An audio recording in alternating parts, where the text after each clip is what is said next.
merci d'avoir accepté ta 80e interview aujourd'hui. C'est cool, on vient de sortir de scène en plus, c'était le feu. Tu peux l'entendre dans le son de la voix un peu rock, mais. Et dans la coiffure. Toujours. Très avant c'était plus rock quand t'avais les cheveux. T'as capté ou pas? On essaie de vivre avec notre temps. De ouf. Donc là, c'est pas la première fois que tu viens en Suisse évidemment, mais non, j'entendais que le public était hyper réceptif. Ça défonce, ouais, franchement les gens ils sont toujours très chauds en Suisse, hein. C'est cool. Donc tu valides le public suisse? Depuis le premier concert que j'ai fait à Bulle en Gruyère devant 70 personnes jusqu'à aujourd'hui devant 8000. Ah ouais, en Gruyère c'était à Bulle tu m'as dit. C'est ça ouais. SO Drin d'ailleurs, mon gars Vagdrin qui est derrière tous les concerts de beaucoup de rappeurs français en Suisse. Il acte beaucoup de mouvements ici. C'est cool. De ouf. Salutations à Drin. Shout out frérot. Yes, donc Lord, évidemment pas mal d'actu, t'as sorti ton dernier EP Internet, ça c'était l'été passé. Ouais c'est ça ouais. Mais vraiment la grosse dernière actu c'était ton apparition dans une vidéo de chez Colors. Ouais grave. Donc Colors Berlin, ces fameuses vidéos qui sont... J'en parle comme une actu parce qu'on pourrait se dire que c'est qu'une seule vidéo, mais au final quand même ils ont une superbe curation, ils choisissent leurs artistes et c'est toujours hyper beau, esthétiquement parlant, etc. Et justement, moi j'avoue, même en tant que média, on est quand même toujours un peu curieux. Comment t'as vécu cette expérience de l'intérieur? C'était un très beau moment. En fait, il s'avère que je rentrais d'un mois de voyage au Canada pour des concerts et au Mexique pour des clips. Donc j'avais enchaîné. Et en fait, tu vois, je suis rentré. Le lendemain, je suis allé direct pour Berlin. Donc j'étais en décalage horaire, j'étais en nuit blanche. En fait, j'avais pas dormi quand j'ai fait le temps des graviers. Donc c'était un peu stressant, surtout qu'en plus... en vrai j'ai découvert plein d'artistes grâce à Colors, tu vois, à cette session là. Il y a des mecs comme Jacob Banks que j'ai découvert là-dessus, Sef Daliza et beaucoup d'autres artistes qui défoncent parce que comme tu le disais ils sont vraiment très sélectifs dans leur choix et je trouve ça très esthétique, très beau. Et du coup écoute, super bien, ça s'est très bien passé, les mecs là-bas sont adorables et en plus je parle un tout petit peu allemand donc j'ai pu un peu échanger avec eux. Parce que tu connais LV2, on devait rendre les papiers. Moi, j'étais un peu un mauvais élève, un cancre. Ça veut dire que frère, moi, j'ai pas rempli l'espagnol, j'ai mis allemand parce que j'avais pas eu. En fait, il y avait plus de place, tu vois, en espagnol. Et au final, j'ai pas regretté parce que certes, beaucoup de gens pensent que cette langue est très laide et je vous l'accorde. Il y a pas de problème là-dessus, les frères. Mais quand tu te plonges un peu plus dans la langue, tu te rends compte qu'il y a quand même des très belles choses. J'avoue, ouais, surtout que nous en Suisse, c'est dans l'éducation obligatoire, on a l'allemand. Il y en a beaucoup qui le vivent comme une torture, mais quand même de temps en temps, ça peut être cool de savoir. C'est vrai. Tu nous dis une phrase en allemand, t'arrives à nous en dire une? Je vais te dire un mot même que je trouve magnifique. Sehenswürdigkeiten, ça veut dire parc d'attractions, frère. Regarde comment il... Bel accent à part ça. Hein. Oh frère, arrête. C'est Hochdeutsch là. Tu vas me faire rougir, hein, comme le verbe, frère. Et donc Colors, dernière question là-dessus, j'avoue, c'est toujours par curiosité. Ouais, t'inquiète. Et comment ça se passe quand on te voit sur la vidéo? Ouais. C'est ta prise directe? Ouais, c'est du direct. Et en gros, ce qui se passe, c'est que c'est un fond vert. Mais je sais pas si j'ai le droit de divulguer ces informations. Mais c'est confidentiel comme les conflits dans le ciel, comme dirait Makala. Mais non, shout-out Makala, le Big Mac, ça tue. Non, en fait, le truc c'est qu'il y a des panneaux, tu vois, pour pouvoir conserver le son à gauche et à droite, qu'ils enlèvent ensuite en post-prod, qui leur permettent de capturer le son de manière quand même assez efficiente, ce qui fait que tu peux être quand même assez éloigné du micro et que tu peux quand même être très bien entendu. Et en gros, moi j'ai fait 2-3 prises et la troisième c'était la bonne. Et après, l'ingé son il mixe un peu ta voix, tu vois.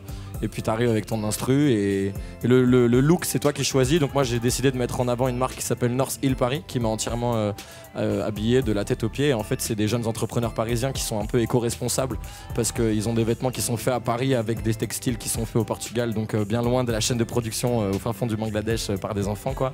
Et ça c'était important pour moi. Et du coup j'ai vraiment bien matché avec les gens là-bas. SO Philippe s'ils nous écoutent et ça tue et franchement bête d'équipe. Et en plus de ça, je vais pas m'en cacher, ça m'a permis vraiment de passer aussi un autre step parce que comme tu le disais, il y a vraiment une grosse visibilité et ils ont vraiment joué le jeu à fond, donc c'est trop cool.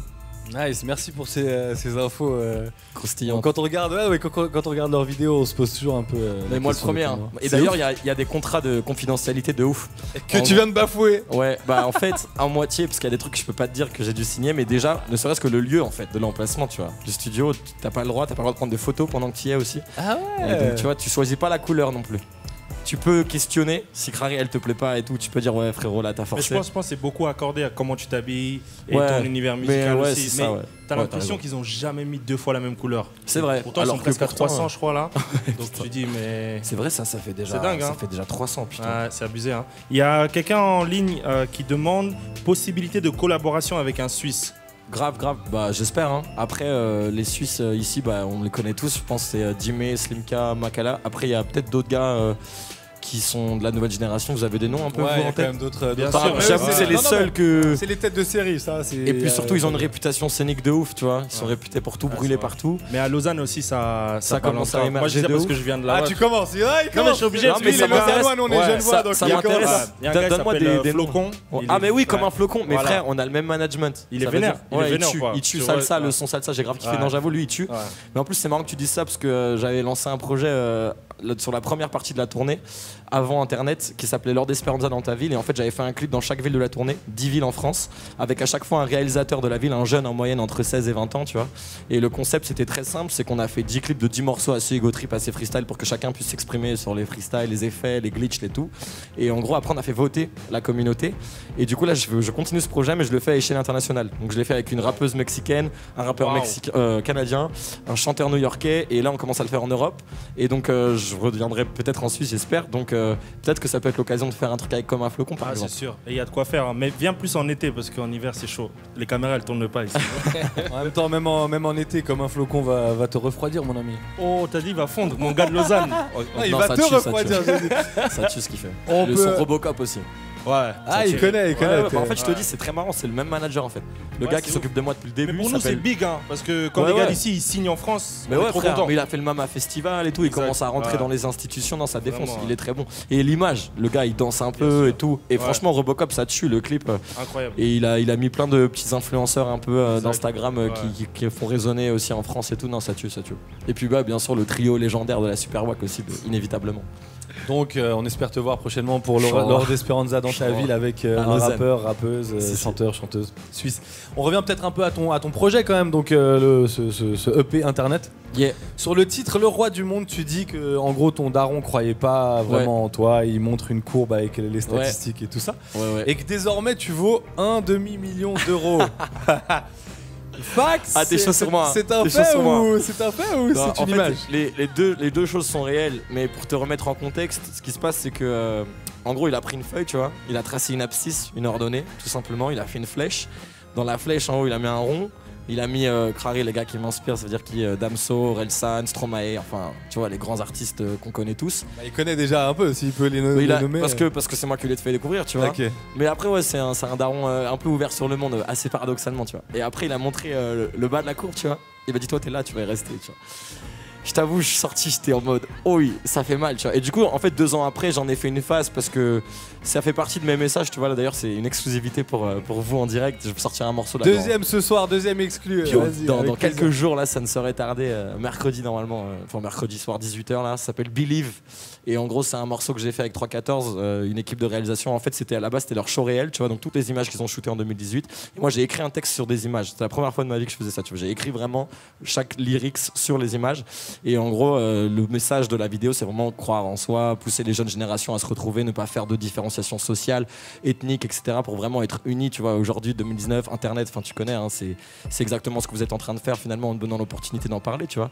Et du coup, c'est vraiment important pour moi de donner ce message et aussi de parler de mon histoire, parce que je sais qu'il y a beaucoup de jeunes qui viennent me voir à la fin des concerts qui me disent mais frère, moi ça je l'ai vécu aussi et grâce à toi maintenant je crois en moi, je suis en train de réaliser un film, là j'ai envoyé mon truc, un court-métrage, un festival de court-métrage, j'ai été pris, et il y a plein d'autres témoignages comme ça super poignants en fait qui me donnent vraiment envie, tu vois, de continuer à pousser les gens à croire en eux, tu vois. Après chacun son combat et tout, mais il y a en live, comme je t'ai dit, il y a des trucs cool et des trucs un peu moins cool, mais il y a un gars qui dit comment à un moment tu t'es dit que t'allais percer alors que t'es la fusion entre Mario et Luigi version française.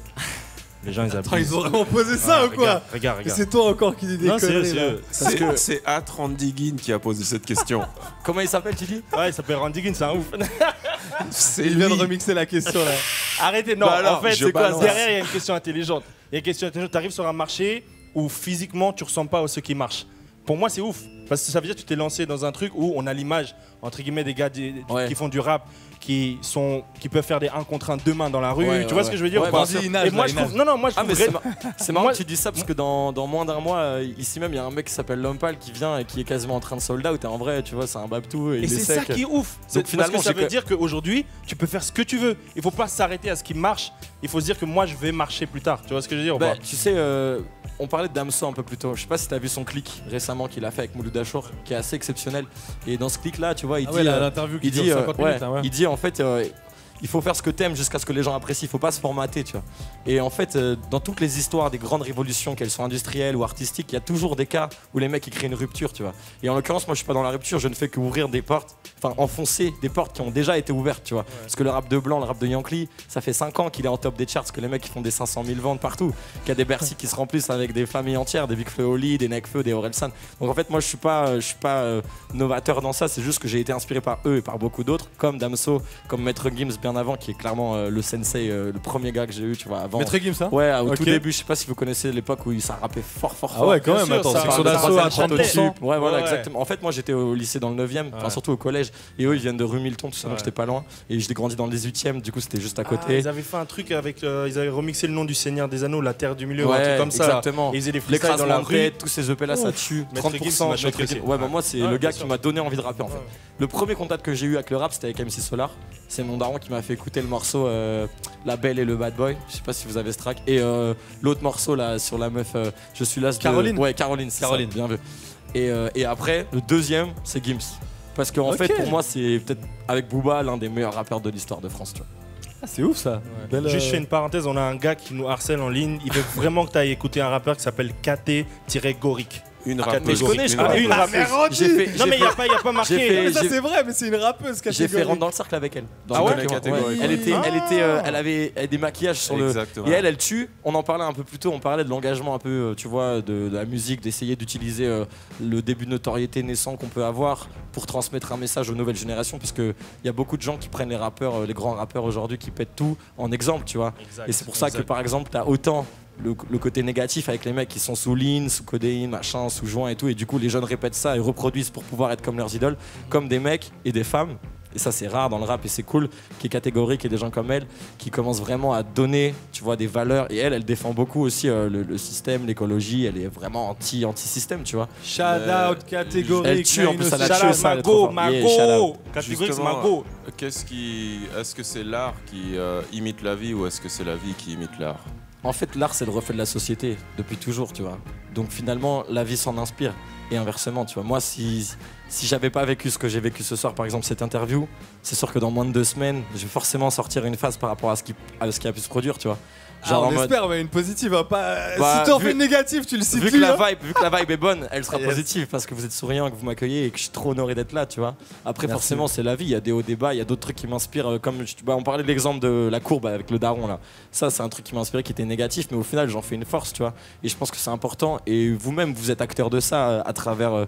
Toi, visiblement, ouais, tu parlais d'humour et tout, et même vous, ce média qui met en lumière aussi des nouveaux artistes émergents, tu vois. Finalement, c'est ça, c'est transformer une énergie pour vraiment. En fait, là, c'est concret, tu vois. À la base, on parle d'une passion, d'une envie. Tu dis que ça fait longtemps que vous êtes instauré dans vraiment la radio suisse et tout, et que ce média, il a déjà plus de 2 décennies. Et finalement, maintenant, c'est un moyen concret de faire en sorte que ces émotions et ces envies, elles soient là devant une caméra avec vous, tu Moi, vois. je suis tout à fait d'accord avec toi quand tu dis des fois tu reçois des messages, tu as l'impression que c'est que du négatif, comme ton expérience avec la courbe, alors qu'en fait, c'est toi qui prends le pouvoir et qui tourne ça en force, tu vois. C'est très bien dit, ouais. Je suis d'accord avec toi. Tu inverses la courbe. Ouais, c'est ça. Au final, c'est ce qui se passe, tu vois. Entre guillemets. Ouais, ouais. Après, voilà, forcément, on traverse tout. Mais aussi, c'est dans les moments de doute que tu peux retrouver confiance en toi. Parce que si t'es en excès de confiance, Mais d'ailleurs, il y a plein d'exemples de grands rappeurs qui sont un peu, avec le temps, dans le déclin. Aussi, pourquoi? Parce que leur entourage, ils ont peut-être plus les couilles de leur dire. Là, je prends l'exemple du rap, mais dans tous les cas, hein, dans les artistes, machin, l'entourage, c'est fondamental. C'est pour ça que je passe ma vie sur Instagram, dans les stories, sur Snap et tout, à mettre mes gars en lumière, tu vois. Mes réalisateurs, mes beatmakers, mes ingé sons. Parce qu'en vrai, tu vois, là, on arrive, on est 10, frère. Entre le mec qui fait la lumière, le mec qui fait le son, le mec qui vend le merch, le mec qui fait les photos, le mec qui fait les vidéos, t'as déjà 5 personnes. Après, t'as mon DJ, mon producteur, enfin, le manager de gars de Comme un flocon, Luc, que j'embrasse, il vient d'être papa en plus ici. Enfin, tu vois, quand t'additionnes tout, tu vois, c'est vraiment beaucoup de gens. Et du coup, on en a besoin, en fait, de ces gens-là. Et c'est eux qui sont aussi là pour te dire, frérot, détends-toi, hein.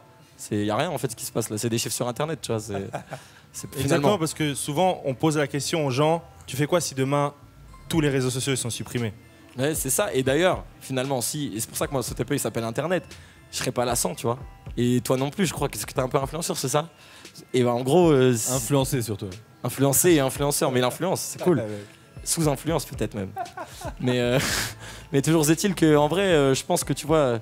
c'est vraiment fondamental aujourd'hui dans notre génération. Moi, je suis un enfant d'Internet, je suis un enfant de YouTube, et c'est pour ça que j'ai voulu faire un hommage entre guillemets à ça. Après, il y a aussi des dérives négatives, tu vois. On sait très bien que, tu sais qu'en Australie, il y a des jeunes qui se sont suicidés parce qu'ils n'avaient pas assez de likes. Mais tu as aussi des projets magnifiques. Je sais pas si vous connaissez TED, le média TED, c'est des vidéos. Sûr, avec les talks. Ça défonce, tu vois. Et là, j'ai vu un projet d'un Indien, ça s'appelle School in Clouds. Et en gros, c'est un gars qui a mis des caméras et des ordinateurs dans des petits villages disséminés partout dans l'Inde, mais toujours très paumés, tu vois, à 4-5 heures des grandes villes. Et il a installé Skype sur les ordinateurs. Et de l'autre côté, il a pris des mamies britanniques qui s'ennuyaient, qui savaient pas quoi faire de leur vie, tu vois. Et elles ont commencé à donner des cours aux enfants à travers Skype, tu vois. Donc ça, c'est la beauté d'Internet. Incroyable. C'est la transmission, c'est la connaissance. Et tu vois les vidéos, c'est magnifique. T'as 20 petits enfants indiens qui sont en train de faire des maths, du calcul mental avec des mamies qui, en vrai, sinon, se feraient chier. Donc tu vois, ça a permis des trucs aussi bien que négatifs. Black Mirror en est le meilleur exemple, tu vois. C'est les dérives négatives de la société aussi et de la technologie, tu vois. Donc, tu fais bien de mentionner TED parce que pour moi, toutes les personnes qui vont te sortir des excuses, ah, j'aime pas trop lire, parce que lire c'est important. TED, c'est un bon résumé, ouais, t'as raison. Franchement, TED, demain, ils font un abonnement à 200 balles, ça vaut toujours la peine de payer. C'est incroyable. J'avoue. Bah, tout simplement parce que seule la connaissance est infinie, tu vois. Finalement. Parce que regarde cette interview. La connerie aussi, la connerie avec Vinci, la connerie est justement, j'allais dire TED, le film avec le nounours qui parle. Non mais en vrai tous les gens qui nous suivent, t'as raison, incite-les à aller voir TED parce que ça tue. Ça tue. Et la connaissance, c'est le seul truc qui a pas de limite. Finalement, cette interview, elle va être finie. Ce soir, tu vas aller dormir. Enfin, tout est fini. Ce concert, il est déjà fini. Tu vois, c'est le temps nous régit. Mais la connaissance, frère, c'est éternel. Et depuis la nuit des temps. Et il n'y a que ça qui nous relie en vrai, avec l'amour aussi. Mais ça, j'avoue. Donner de l'amour, big up. Tout ça est très beau. Et je te propose encore un petit truc avant qu'on te libère, parce que toi, il faut aussi que t'es sorti de scène, t'as répondu à plein de questions, etc. Mais tu parlais de ce qui t'a influencé au début dans le rap. Ouais. Donc tu as parlé d'MC Solar, Maître Gims. Ouais. Et j'aimerais revenir sur une période importante, cruciale même du rap français, c'est il y a 20 ans en arrière, c'est-à-dire 1999-1999. Ouais. Voilà, on est en 2019, il y a des superbes albums qui ont fêté leurs 20 ans. Ouais. Et parmi ceux-là, il y en a un qui est pas forcément considéré comme un classique, mais le groupe est considéré comme un classique. Ouais. Je te propose d'écouter l'extrait et tu nous dis un peu ce que t'en penses juste après. Yeah, Régie, on y va, let's go!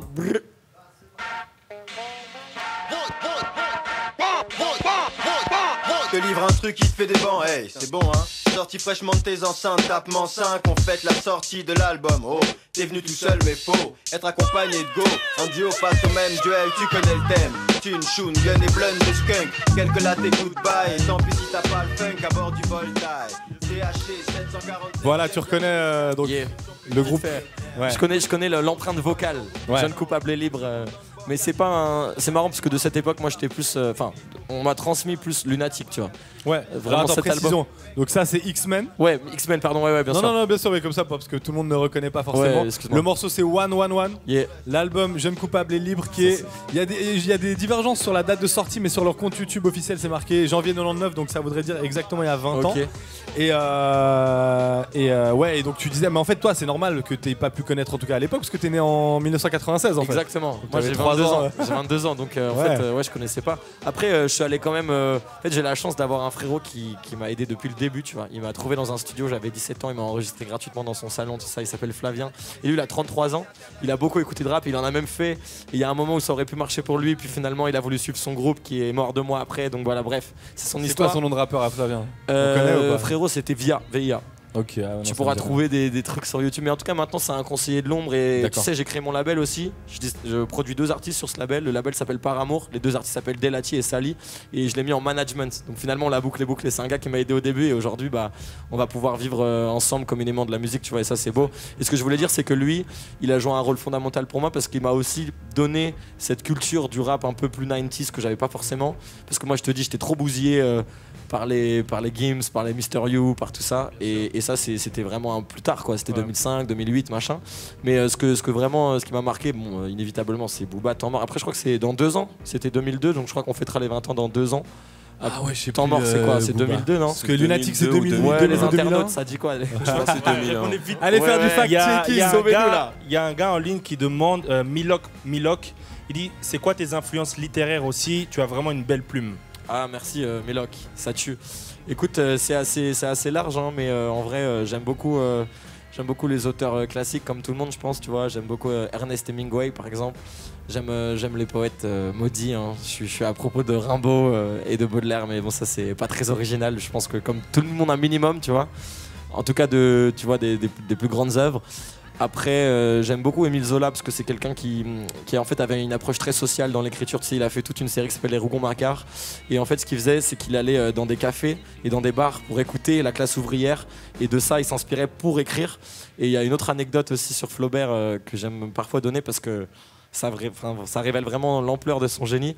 En fait, pour voir si le texte était authentique. Et c'est là où on peut faire un rapport avec le rap parce que finalement, le rap, c'est un rapport avec l'authenticité, c'est est-ce que t'es toi, est-ce que tu crées un perso et tout, tu vois. Et aujourd'hui, c'est beaucoup questionné parce qu'il y a des rappeurs qui arrivent qui sont un peu humoristiques ou d'autres qui vraiment créent des univers à fond et les gens ils se retrouvent dedans ou pas. Mais en tout cas, lui, ce qu'il faisait, c'était la technique de la gueulante, c'est-à-dire qu'il hurlait son texte après l'avoir écrit pour voir si ça marchait.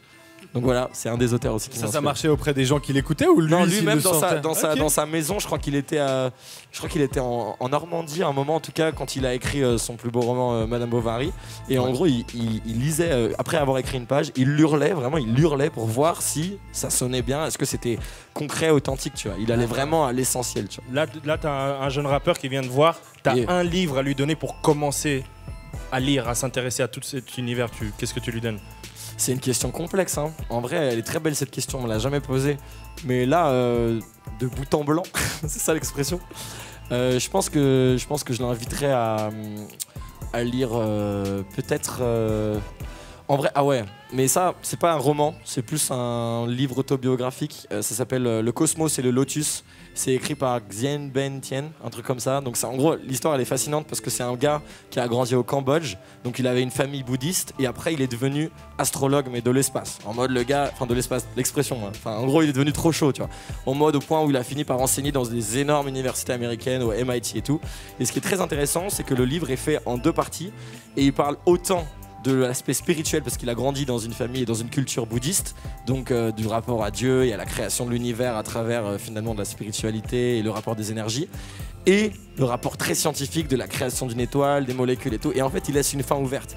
Et pourquoi je conseillerais à un rappeur de lire ce bouquin, c'est que finalement, le rap, c'est une dualité constante, tu vois. En tout cas pour ma part, tu vois. Après, ça n'engage que moi, mais je sais que je voulais le succès. Et maintenant que j'en ai un tout petit peu, bah finalement, comme tout être humain, je veux le contraire, dans le sens où il y a des trucs que j'avais pas prévus et en même temps je suis très content de vivre ce rêve et pour rien au monde j'aurais envie de pas le vivre, tu vois. Et je trouve que ça représente bien en fait ça, parce qu'en plus on parle de la création de l'humanité, donc c'est une thématique qui nous réunit tous finalement. Et du coup, voilà ce que je conseillerais. Donc frérot, si tu trouves ce bouquin, Le Cosmos et le Lotus. Merci infiniment. Beaucoup. Et Lord Esperanza, on va te libérer, comme ça tu peux passer ta soirée tranquillement. Merci beaucoup pour cet accueil, franchement c'était lourd les gars. Merci. Mec, merci infiniment. Et on te trouve évidemment sur Instagram, Lord Esperanza. Lord Esperanza, premier album en préparation aussi. Et mercredi, Believe. Ouais, Believe, mercredi 30-18h, tu bien de rappeler ça. Incroyable, merci beaucoup.